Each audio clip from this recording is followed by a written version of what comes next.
Panagiotis Kelandrias was our yesterday keynote speaker. He's professor in the Ionian University in Corfu. Yes, I think we've met. Yes, I think so. Probably, yeah. He specialized on translation also. Mm-hmm. I think we met back in Corfu in 2013. He had a very nice talk on about the translation of songs. Ah, great topic. Bonjour Nicolas. Bonjour, ça va? Ça va très bien, vous? Très bien, très bien. Donc ça s'est bien passé hier. Oui, c'était très Yesterday bien was passé. fine. Oh, I'm sorry about the mix-up. C'est pas grave. Pas grave, on est assez flexible. Mm.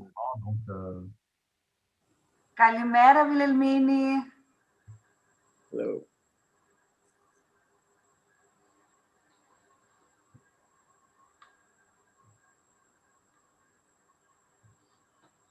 Καλημέρα. Καλημέρα, Γιώργο. Hello, hello.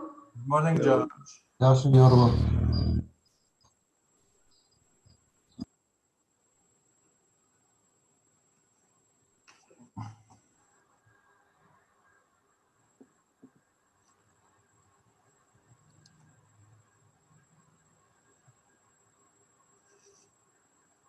One more minute and we'll start.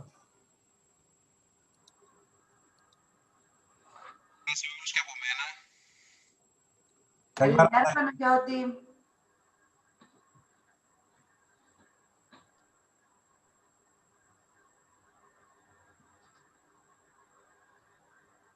Καλημέρα σε όλους. Καλημέρα, κύριε Βυζά.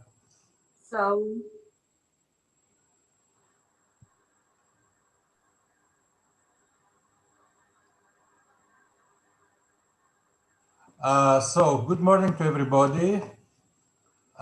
In the first, I welcome you to the first session of this day. It's a great honor and pleasure to present you Professor Nicolas Froeliger. He's our keynote speaker for this morning session. Nicolas Froeliger, after his graduation of the ESIT Translation School in 1987, worked for 17 years as translator and head of the Parisian Architect Translation Company. Since 2014, he is professor in translation studies at the Université Paris Diderot in Paris. He has been head and then co-head of the IELTS master's degree at Université Paris Diderot since 2006. After a PhD in American literature, he directed his research toward the concrete modalities of pragmatic translation, which led him to write about 40 articles and a book, Les noces de l'analogique et du numérique de la traduction pragmatique, which was edited in 2013. In 2007, he also founded the Field-Grown Translation Studies conferences, whose aim is to bring together professional translators, trainers, researchers, and students on translation-related topics of common interest. He is also co-director of the Center of Translation Studies at the the Humanity Institute of Paris, vice president of the French Association for University Training in Translation, and in 2019, he was elected as member of the European Masters in Translation Board. The title of his topic today is Training Translators, Why, How, What, For. Nicolas, you have the floor. Well, thank you very much, Simos. I will attempt to share my screen, if you don't mind, because I have PowerPoint presentation. It will take just a few seconds, I think. Can you see it? Yeah, Can you see the PowerPoint? Yes. Yeah. Okay, that's good. And I will put it on in display mode, but my computer seems to be having different ideas. Yes, it seems to be working. You've said it all, Simos. Thank you very much for this presentation and for those kind words and for your invitation. I'm very grateful to be present at this conference. Of course, I would have loved to be there physically, but well, that's just the way it is. And I have to apologize because I was initially scheduled for yesterday, but I didn't know that. So there was some kind of mix-up. And another thing I have to apologize for is my extremely limited knowledge of your beautiful language. I know just about 5 words. I can say Paracalo, Calimera, Talasa, of course, but that's not much. So I had to speak English. And well, you've said it all about my background, Simos. My field of competence lies, well, is two-pronged. It lies first in my experience as a translator and head of a small translator company for 17 years with, well, I would say I was an old style translator, wary of any computer tools and considering translation as a craft. I'll go back to that. And then I discovered it was a very focused activity, which I liked tremendously. And I had to, well, broaden my point of view on translation considerably when I became a translator trainer myself. And I discovered that the world was much more diverse than I had previously thought. And this experience is mainly in France. You mentioned AFUMT, the French Association of Translation Training Programs, which is well, very helpful in terms of translator training. And in Europe, you also mentioned EMT, the European Masters in Translation, which, well, in which I learned a lot in those last 10 years about the world of translation and of training. I'll go back to that during this presentation. However, regarding Greece, well, I have a superficial knowledge, I mean, about the translation profession in Greece, superficial knowledge and more questions than answers. So, so I hope we will be able to, well, to have a dialogue on the situation in your country. But first, let me say something blunt. Translation is, it should be regarded as a synonym for misunderstanding, in fact.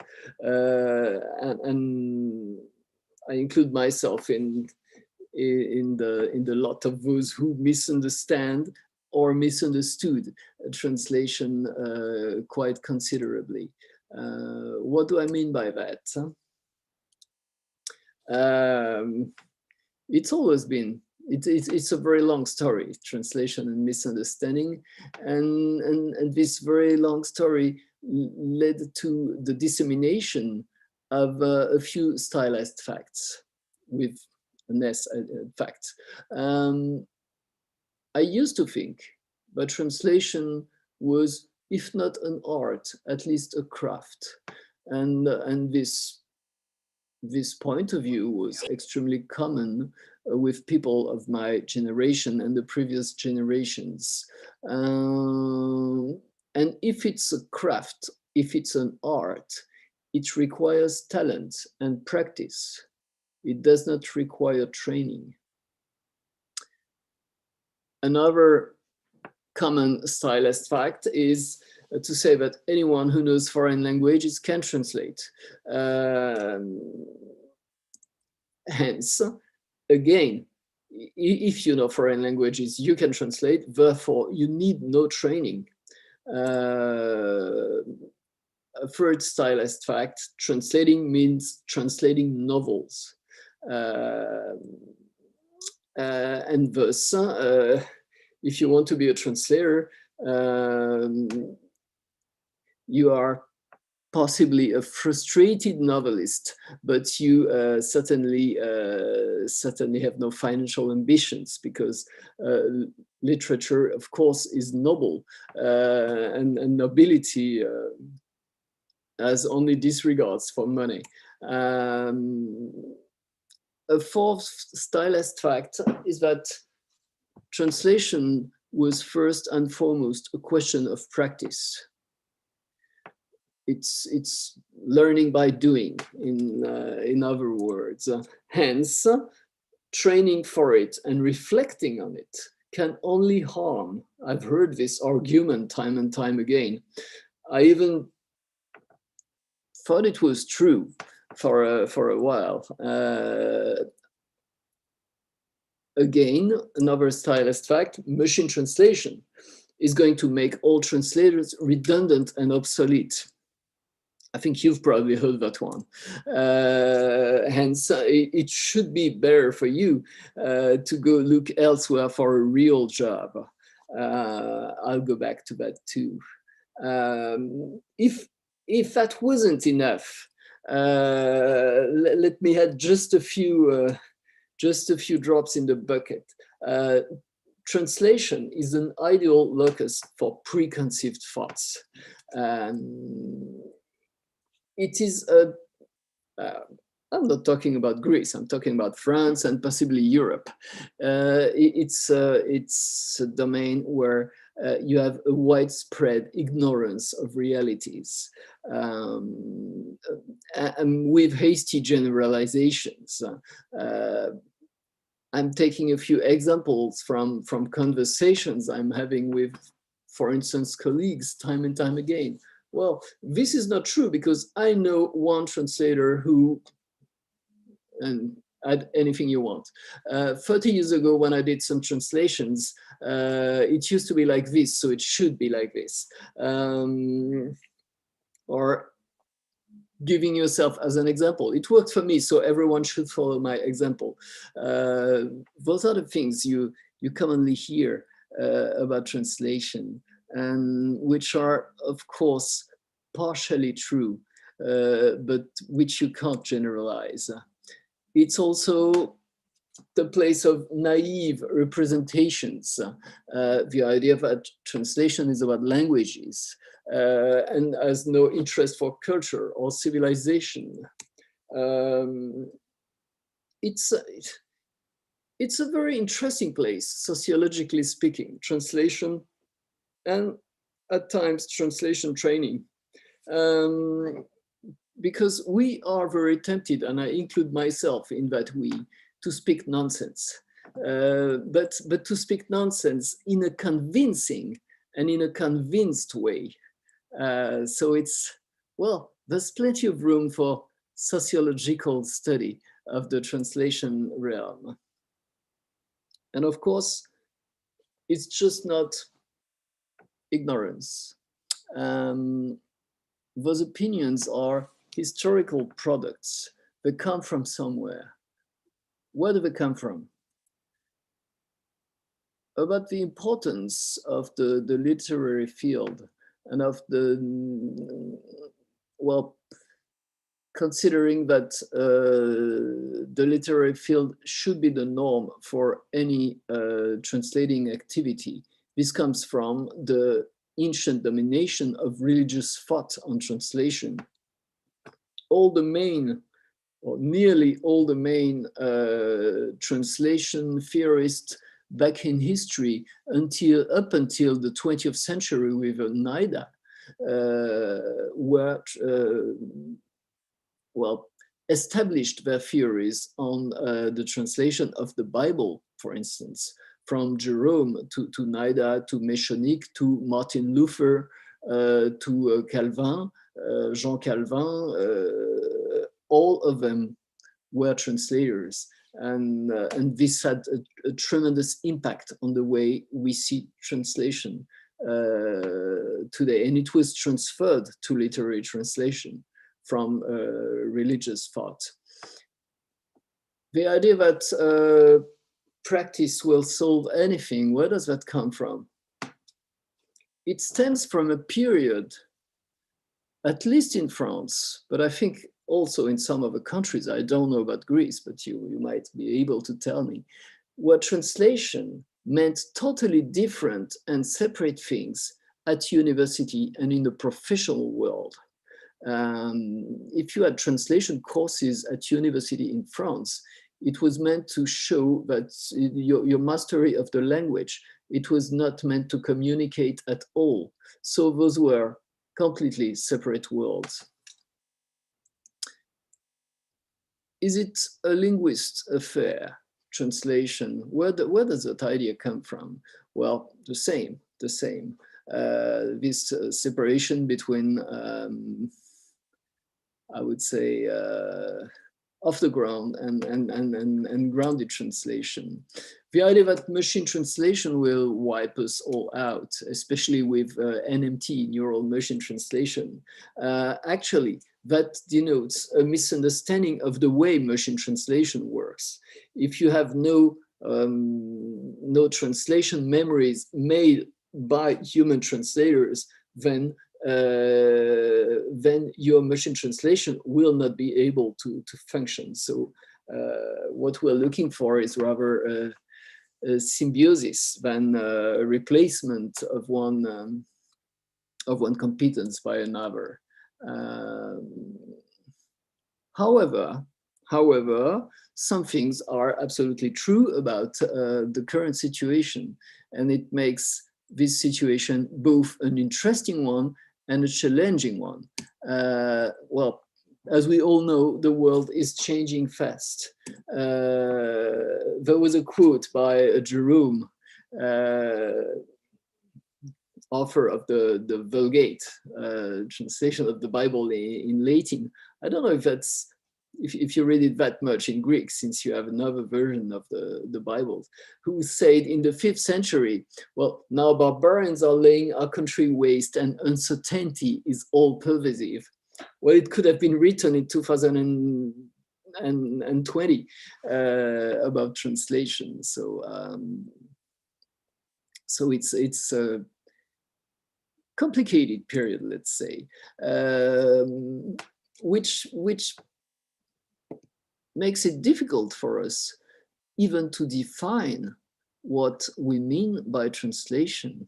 I'm sure if we did a survey on what is translation, how we define translation, we have 65 participants right now. We might end up with 65 different answers.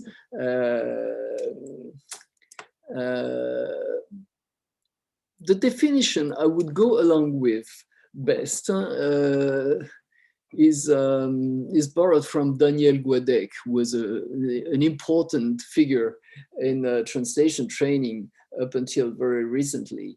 And his definition of translation is, well, any form of dealing with imbalances between languages and culture.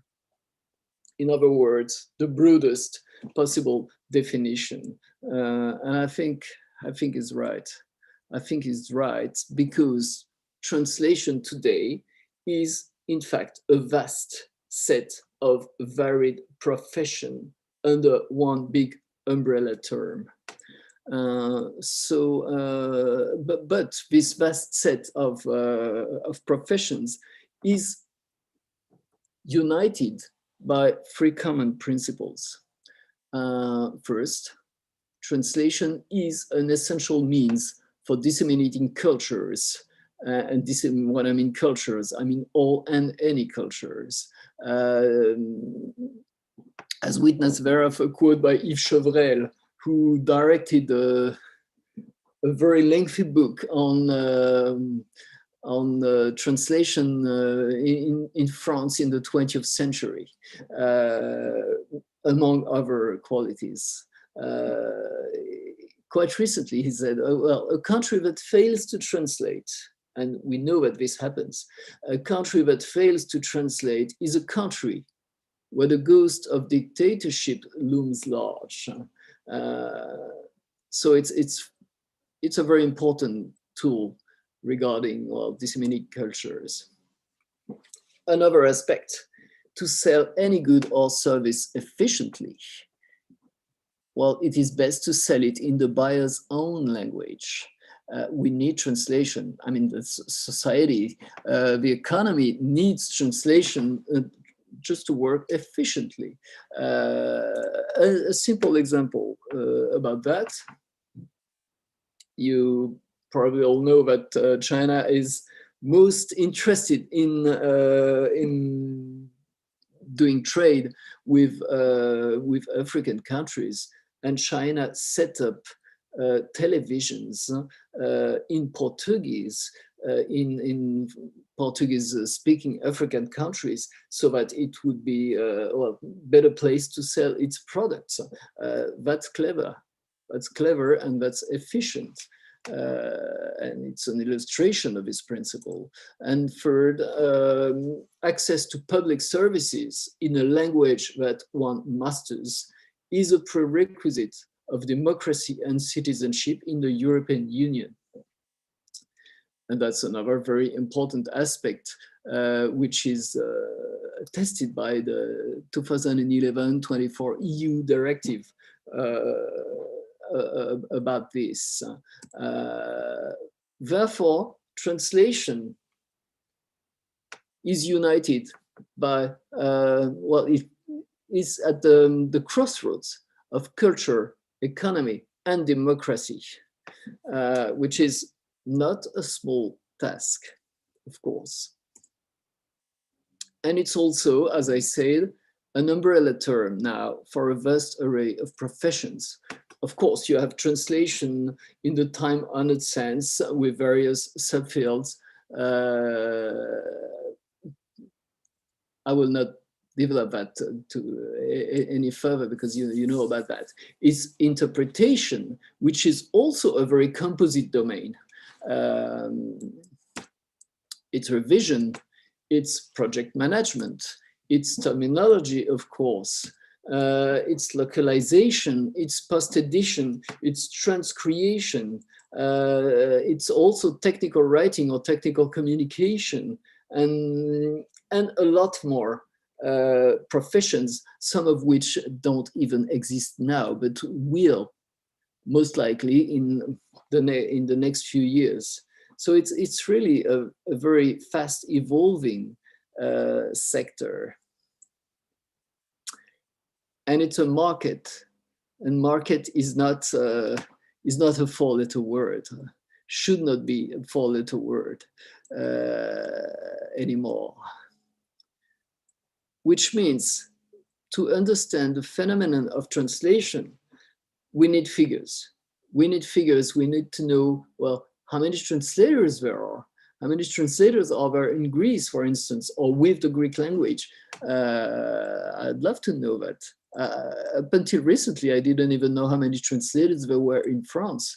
We're beginning to have figures. We're beginning to have figures, but it's still not perfect. The figures we have do not add up.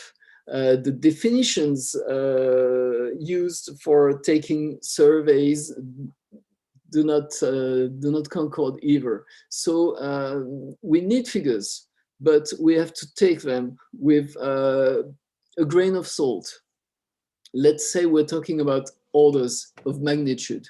What is the weight of translation worldwide? Well, according to one quite serious survey, it's about 48 billion euros worldwide, which is not small. Another interesting aspect, according to a more recent study by EUATC, it was apparently unaffected or only very slightly affected by COVID-19. If I remember well, there was a drop in turnover of about 1.6%, which is, well, negligible if we consider the disruption that was caused by COVID-19. And the growth rate up until the COVID-19 was impressive, 7.9 per year over 10 years. This is quite strong. This is quite strong. Another striking factor is that at the moment, 49% of the market is in Europe, and Europe is not even 1/10 of the world population. So we're pretty lucky, in fact, to be translating in Europe. And there would be around 400,000 translation professionals in the world. By professional, I mean people who live from and by translation. In France, which of course I know slightly better than other countries, the usual estimate is that we have about 20,000 professional translators. I don't know about Greece. I would really like to know. And there are trends too. There are trends, and again, I'm talking about trends as seen from my own country and gathered from the little I know about Europe. At least 70% of professional translators today are women. 50 years ago, it was the contrary. That's a very interesting evolution. 2/3 are freelancers, which means, and we often overlook this phenomenon, but 1/3 are employed. I very often hear, well, 95% of translators are freelancers. No, that's not true. That's not true at the European level, at least. It's true in some parts of the market. In audiovisual translation, for instance, that's a freelancer market, clearly. But it's not the same in pragmatic translation, for instance. There's a very large diversity of statuses, of income or organizational feature. It's a very diverse universe, which is both a source of complication and lucky, in fact, because it means there's room for everyone. And one thing we tend to overlook when we consider that literary translation should be the norm. In fact, translation for publishing purposes is between 3 and 10% of the market. It's not negligible, but it's not much. It's not much indeed. And another quite recent phenomenon is that degrees in translation have started to matter. It wasn't the case 15 years ago, or 20 years ago, or when I started way back when. But now, according to a very serious survey, probably the most serious we have, made by the French Association of Translators, in 2015, 60% of translators of the translators who answered the survey had a degree in translation, up from 52% 7 years before. So that's a major rise. And there's another survey in the pipeworks by SFT, and of course we all want to see that result. So it's a changing world. With professions that are suffering. Audiovisual translation, at least in France, but I think in Europe altogether, is suffering, clearly.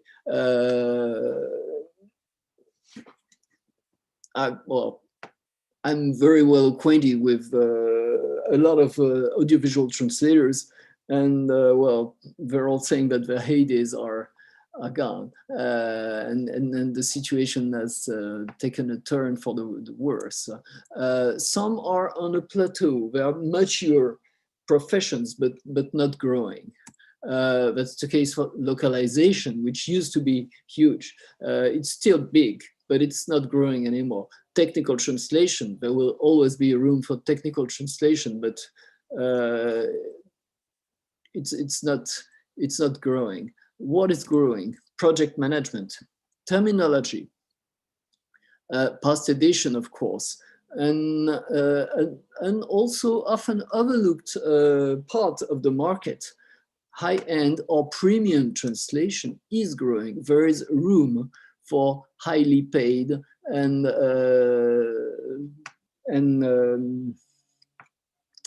highly paid and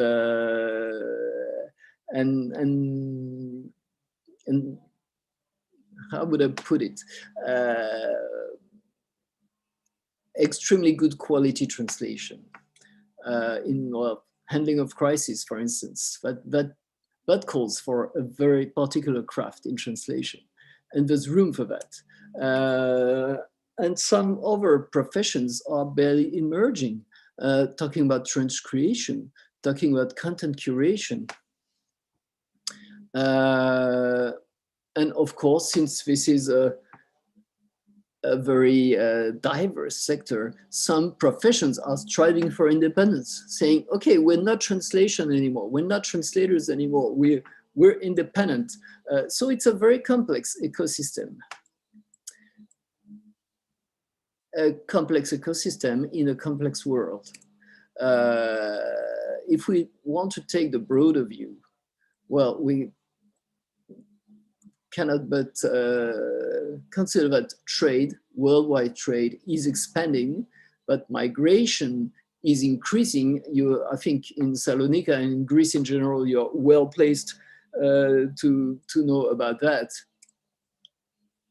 And that calls for new needs, including in so far barely institutionalized sectors. Public service interpretation and translation is a growing market, is a growing activity, and is becoming a genuine profession.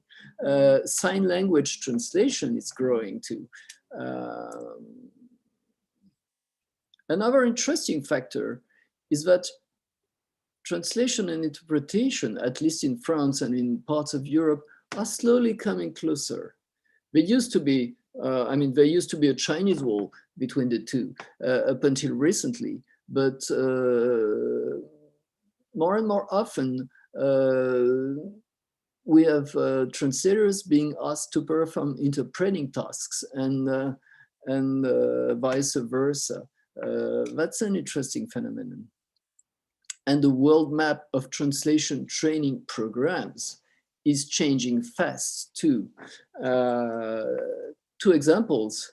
In Africa, we now have PAMSIT, the Pan-African Masters Consortium in Interpretation and Translation, which is very active and which is putting Africa on the map of translation programs with possible long-term implications. And if you take China, it's even more impressive. Between 2009 and 2019, 253 translation programs were created in China, which is, well, impressive, I would say. Very impressive. I'm not saying that they're all fantastic and great, but it will change the map of translation one way or another. So what's new in this fast-changing world? Well, we have disruptive innovations, of course, with the rise of NMT, neural machine translation, which has become a common currency only 5 years ago. And 3 years after that, 51% of European language service providers reported using it. That's very fast. That's very fast. And of course, there are two ways, as in with any disruption and innovation, there are two ways to react. First, there are those, Reuters agency, for instance, who, well, they're very happy. We won't need translators anymore, that's great. And there are those, usually in the translation field, who have unreasonable fears. And for basically the same reason. Well, if NMT is so good, then why should they need translators? What am I going to do with my life? Well, they're both wrong. They're both wrong. I mentioned the reason why they're both wrong before, so I'm not going to go back on it. But there are also innovations in interpretation, for instance, with, of course, with lockdown and new technologies such as Zoom, remote or distance interpreting has become huge. Real interpreters are now using, well, they can now use, not all of them are using them, real-time terminology tools. That's possibly a game changer in interpretation too. And well, in a lot of domains, including audiovisual translation, you have voice recognition, big data, all of this is changing the landscape.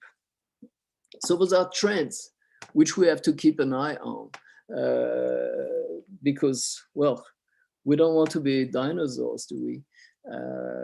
I see that time is running fast. So you'll have to tell me, Simos, when I should think about concluding, because I'm pretty sure I won't be able to say everything I would like to say. You have 10 more minutes. Sorry? 10 more? 10 more minutes, yeah. Okay, well, I'll try my best. So I won't talk about Uberization of translation, because the answer is no. And I can send you my PowerPoint presentation anyway. What is more interesting is what could we expect regarding the situation of languages. There could be generalization of one or few vehicular languages, English, Chinese, Dothraki, or whatever, which would make, of course, translation redundant. If we all speak Klingon, we won't need translators anymore. Human translators could be superseded by machine translation, which is a dream of a lot of computer scientists, in fact. Do we want that? Does society want that? I'm not sure. I think what society needs is a variety of solutions which will be tailored for different needs and which will use both human and computer skills, which is what I mean to say in the books I wrote, which you mentioned, Simos. Why is it a better option? Well, not because it's good for translators, even though it's good for translators, because it's good for society at large. And well, that's the reason why I get up in the morning, personally. I think we have a service to render to society through translation. I might be naive, but there's an ethical dimension in training, therefore. And the idea is to endow future professionals with the skills that will make them future-proof, able to survive in this ruthless world, which calls for making them aware of broader stakes, including ethical ones, and to work on making society at large more aware of its needs in terms of translation and mediation.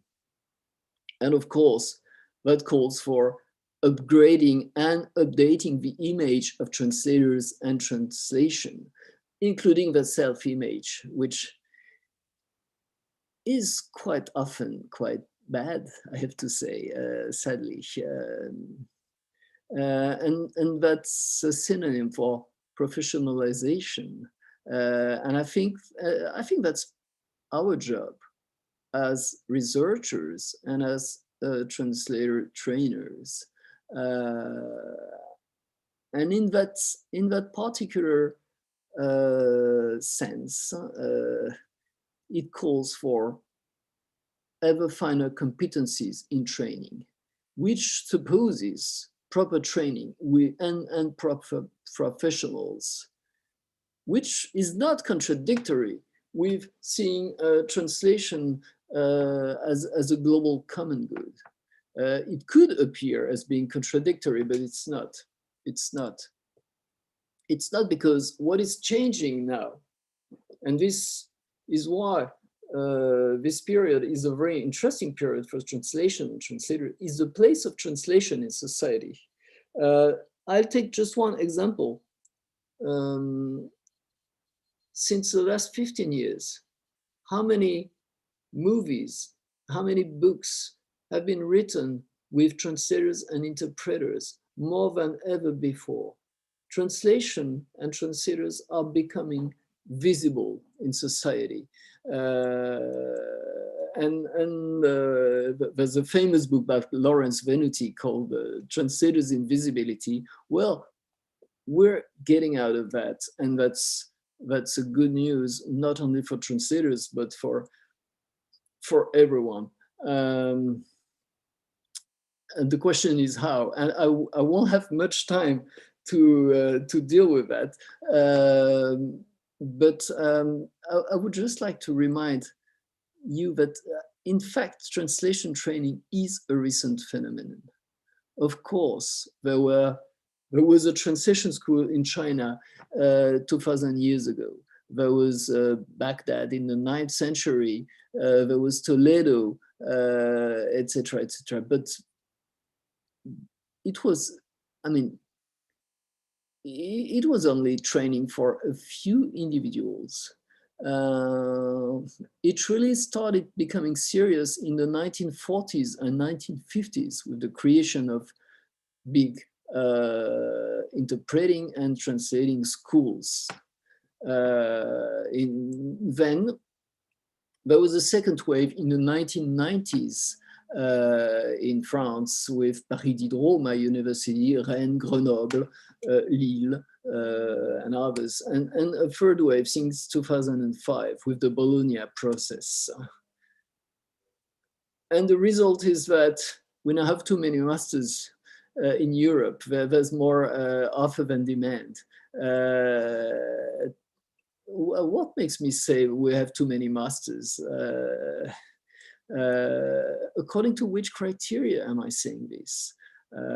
Well, supply and demand first, and but what are quality criteria? What should be judged as quality criteria for a master's degree? Well, professional integration. What do our students become after we graduate? The proportion of professionals in the last year of training, that's another interesting indicator. Institutional integration is a very important aspect. You mentioned, Simos, the EMT, European Masters in Translation Network. That's that's a game changer. Or CUT, for instance, International Conference of Translation Interpreting Training Institutions. Another important point is ties with professional associations and ties with the industry, with LSPs, language service providers, with internships, and those are decisive aspects. And another decisive aspect is ties with research. Why research? Well, because it gives you, again, the broader view which can make you future-proof. I had a few good practice examples, but I won't have time. 4 more minutes. 1 more minute, so I'll switch to the 5 more. 5, yeah, it's okay. 5, oh, we could use 5. Well, I'm not going to use examples from my masters. I'm going to take examples from other French masters then. You have junior enterprises, which is a well-established model, at least in France.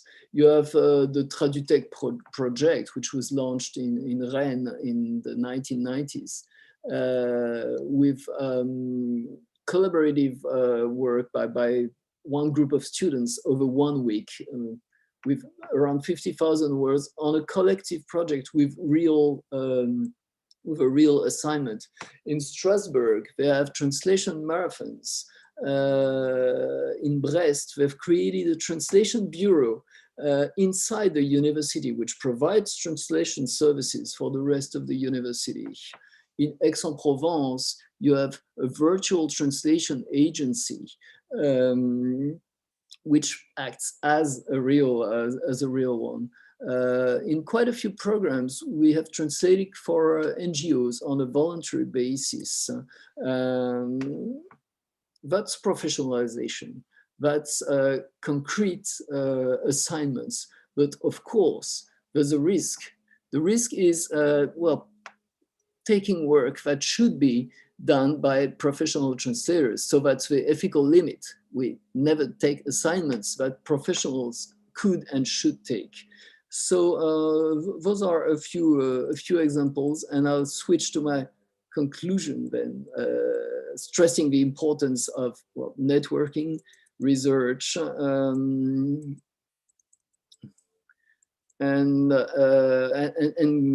well, to conclude, this is a complex. This is a rapidly changing biotope.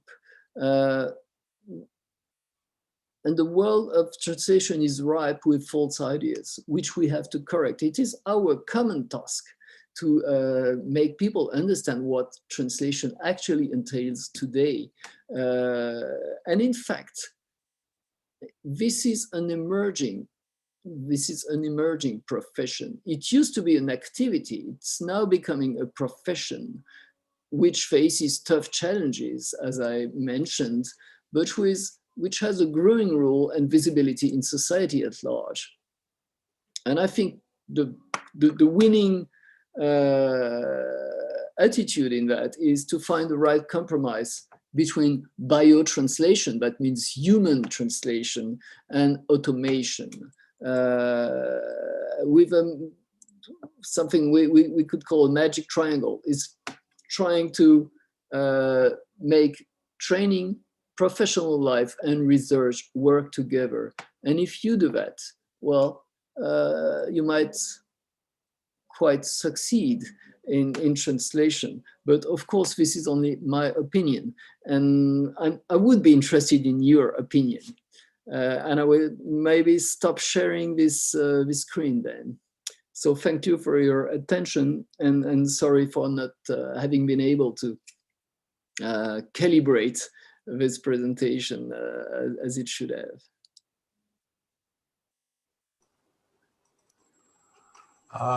Thank you very much, Nicolas. It was really very interesting. And finally, we can realize that the lack of numbers, the lack of information on the profession, it's not only something that happens in France, but in Greece also. So, questions? George? Yeah, George Floros from University of Cyprus, please. Yes, thank you very much. Thank you very much for a very, very useful presentation above all, because I just realized a very ironic fact as you were talking. Just when we are about to debunk some initial myths, new myths emerge about translation, about translators, and we have to cope with them again. So it kind of seems a bit disappointing, just like a vicious circle, but I think that you pinpointed very, very important facts there. Well, actually, I was wondering, what I found very intriguing was an idea that you bypassed very quickly, the Uberization of the profession. Could you please elaborate a bit on that? Because I found this very intriguing, and I didn't have it just went by very quickly. Yes, I had no time to develop this, and there's often this recurring idea that translation runs the risk of becoming Uberized, but in fact, something which is very close to the Uber model has been around in translation for 20 years, namely with Prusy.com. And it did not kill translation. It's still around. Some of my students have been using it before they joined my program, and well, it's one aspect of the profession, but it didn't swallow everything. I heard the same thing about post-edition. I heard people were absolutely convinced that post-edition was going to be the rule for all translators, whatever their field of activity.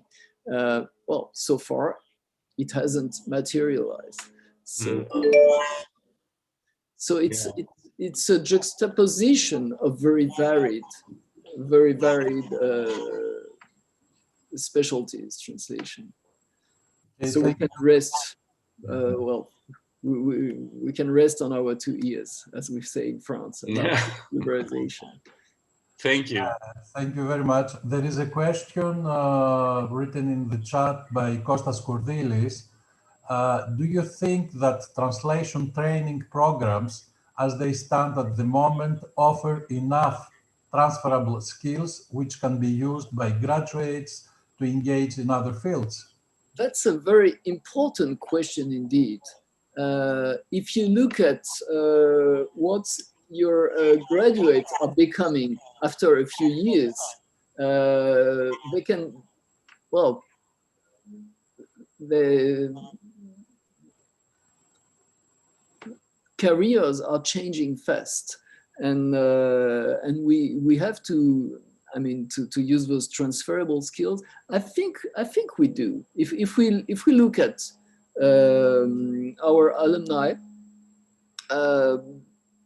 pretty often after a few years they're doing very things, because when you learn to be a translator, you have to learn a lot of other competencies. Well, translation is the core competence, of course, but you have to be well, computer savvy. You have to know all about well, a very vast variety of things. If you look at the EMT competence framework, for instance, well, you can use a lot of those competencies in quite a few other domains. So so I think yes, and that's also linked with the fact that translation is becoming, I mean, a very varied set of activities. So I'm pretty optimistic about that. Next question is from Elpida Loupaki.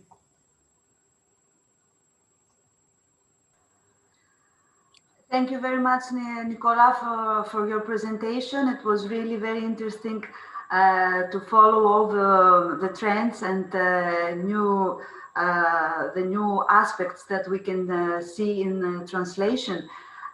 In fact, it was the same exact question with my colleague George Floros, because I was really tempted by this new term, not exactly new, Uberization, because as I see it, Uberization already exists. And with all these applications and remote interpreting and everything. And so as you said at the beginning, no, I didn't, I just wanted you to further explain, but you just did it. And so I have no other questions. Thank you very much. Oh, thank you very much. I can go back to elaborate a little bit on it. I think it will be a good idea. I think it would be a good idea because it was very interesting, this point. Because you can share screen with us and. Well, I could go back to that, but the question I think is, where is your competitive edge? Is it going to be on price or is it going to be on competence? And I think, of course, our interest is to be competitive on the competence side. Can you still see my screen here? I'm trying to locate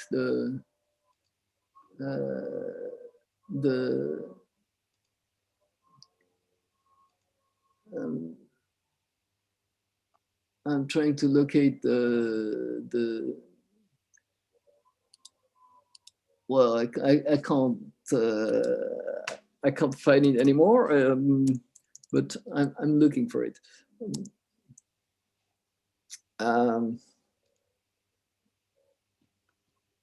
Yes, can you see it right now? No, you should press the button, the green button. Okay, I thought I had shared it, but it's good. Now it's good.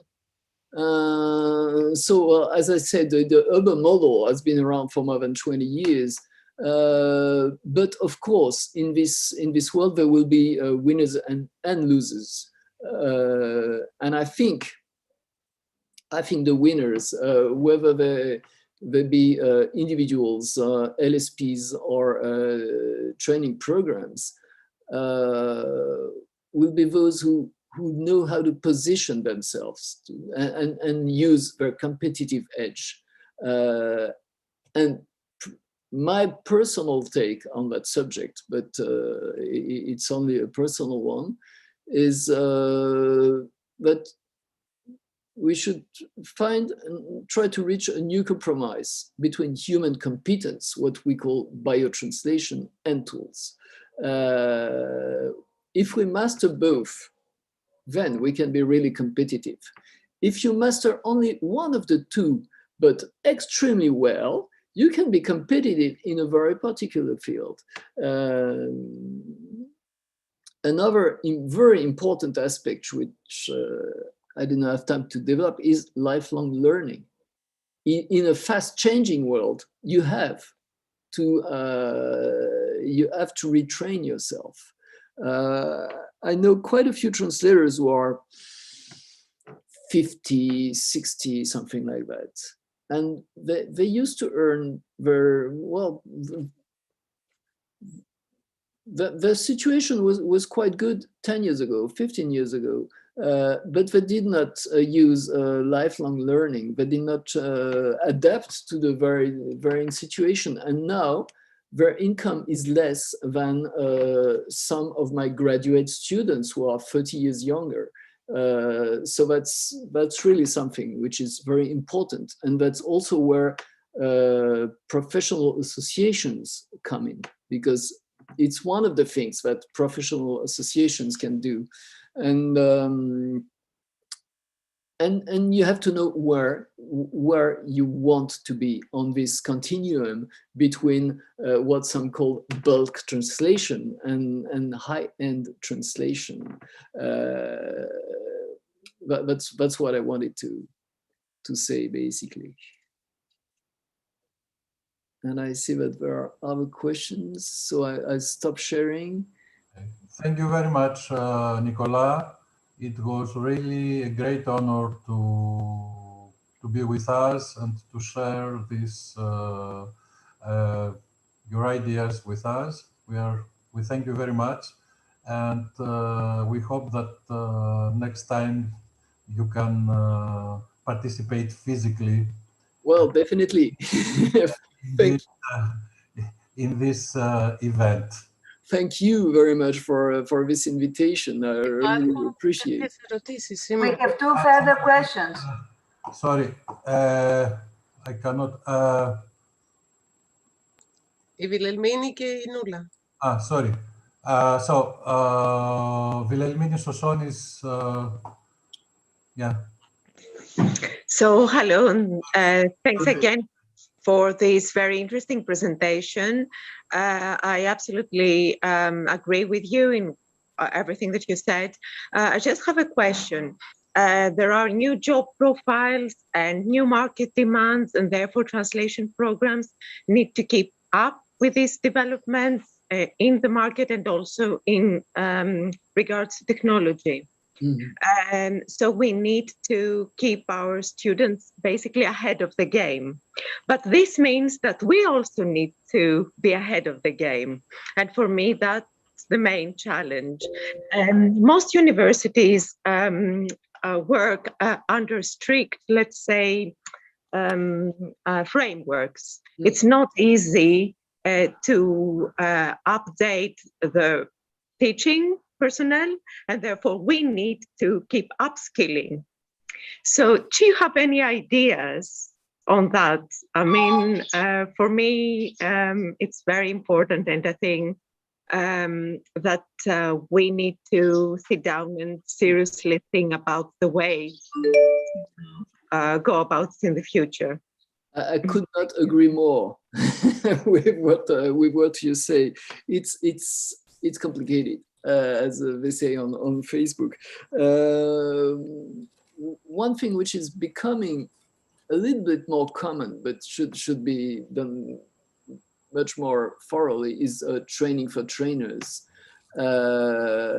and it's starting to be organized time and again. And there's also the question of institutional gravity and a possible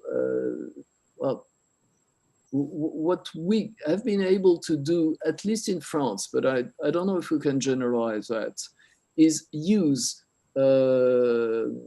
national networks or European networks to leverage our institutions and make them understand that we need to update, upgrade, and possibly liberate ourselves from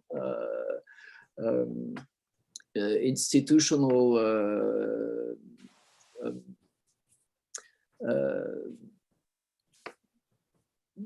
gravity. So it's something we can. If we're doing things together, we can achieve results. But of course, it entails. It's not easy. I'm going to take one example, for instance. Sorry to interrupt you. I might not have the time. In few minutes, the room will be closed. Okay, so I'm not going to use it. We will start the other sessions. In any case, it was really very interesting. Thank you very much, Nicolas. And I hope that you will have the possibility to come to Greece, and we can talk de vive voix for all these very interesting subjects. Thank you very much. And thanks, a lot of thanks to all of you So, now θα πρέπει να βγούμε από εδώ και να μπούμε ή στο πρώτο δωμάτιο ή στο δεύτερο για την συνέχιση των εργασιών. Merci beaucoup, Nicolas. Merci beaucoup. C'était vraiment très intéressant.